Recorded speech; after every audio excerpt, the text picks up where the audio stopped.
आज हमें अपीयरेंस के लिए और लिखित जवाब के लिए उन्होंने बुलाया था, तो हमने लिखित जवाब भी दिया और वो सबमिट किया जवाब। और हमें पूर्ण विश्वास है कि स्पीकर साहब जो है बहुत जल्दी हमारा जो इस्तीफा है, रेजिग्नेशन है विधानसभा की मेंबरशिप से, वो एक्सेप्ट कर लेंगे। क्या बोला, क्या चर्चा हुई? क्या आपके रिप्लाई से खुश, मतलब सेटिस्फाइड हुए स्पीकर? आज जितना उन्होंने पढ़ा उससे सेटिस्फाइड लगे, बाकी वो डिटेल में प्रोसीडिंग बनाएंगे। जो उन्होंने पूछा हमने बताया। मेनली तो इसमें यही था कि इसमें जो रूल ऑफ बिजनेस जो विधानसभा का है उसमें यही अगर कोई भी मेंबर विधानसभा का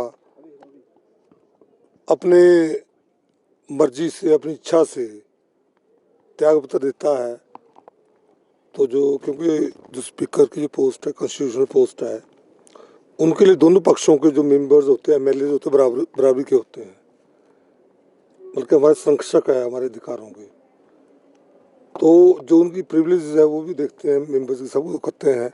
साथ में जो रेजिग्नेशन का जहाँ तक है उसका यही है रूल्स में कि अगर स्वेच्छा से रिजाइन देते हैं तो उसमें कोई किंतु परंतु, नो इफ बट, और रेजिग्नेशन तुरंत प्रभाव से वो एक्सेप्ट किया जाता। तो हमने यही कहा, क्योंकि हमने जो रिजाइन दिया 22/3 की डेट से दिया है, तो अब तो दो कितने दिन हो गए, आज है 10, 8 तो 18-19 दिन हो गए हैं।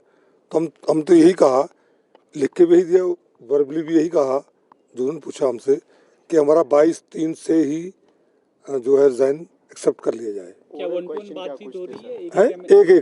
एक से हुई। सर, स्पीकर साहब ने एक बात तो पहले कही कि अब ये मामला कोर्ट में भी चला गया, कोर्ट में विचाराधीन है। हाँ, इसमें कोर्ट नो ऐसा नहीं है। कोर्ट में तो हम गए हैं ना, क्योंकि लेट हो रहा था, हम लगा लेट हो रहा था।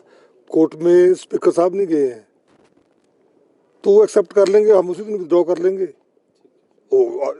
विड्रॉ की जरूरत नहीं, एक्सेप्ट कर लें, वैसे केस खत्म हो जाएगा, हम विड्रॉ ही कर लेंगे। कल एक्सेप्ट करते हैं, परसों हम विड्रॉ कर लेंगे। तो वो नहीं, उनका उसमें उनमें कोई बाइंडिंग नहीं है कि एक्सेप्ट बीच में एक्सेप्ट नहीं कर सकते हैं। वो रिप्लाई हमने दे दिया है, तो मुझे लगता है अब वो जल्दी एक्सेप्ट कर सकते। कोर्ट की कोई बाइंडिंग नहीं है। कोर्ट ने ये नहीं कहा कि जब तक कोर्ट का फैसला नहीं होता है तब तक स्पीकर कोई उस पर फैसला ना करे, ऐसा कुछ नहीं हुआ है। तो इसलिए उसमें कोई बाइंडिंग नहीं। अभी डेट नहीं दी है उन्होंने, डेट नहीं दी है। तो हमारा तो यही है कि बहुत जल्दी जो त्यागपत्र स्वीकार होना चाहिए, ताकि आगे का जो है जो हम तो विधानसभा क्षेत्र में घूम रहे हैं अपने लोगों के, वहाँ उनको सुख दुख में जो है, हम तो अपने आप को वैसे 22/3 से ही XMLA समझ रहे हैं। हम तो पूर्व विधायक है। आप लोग सेटिस्फाई है क्या निष्पक्षता के साथ सुन रहे हैं आपको स्पीकर साहब? जो सुना उससे तो आज तो लगा, हमें उम्मीद है कि वो एक्सेप्ट कर लेंगे। बाकी तो चलो, let the time come, result come. अभी तो हम होपफुल है, एंड होप से ही चलता काम। ठीक है सर।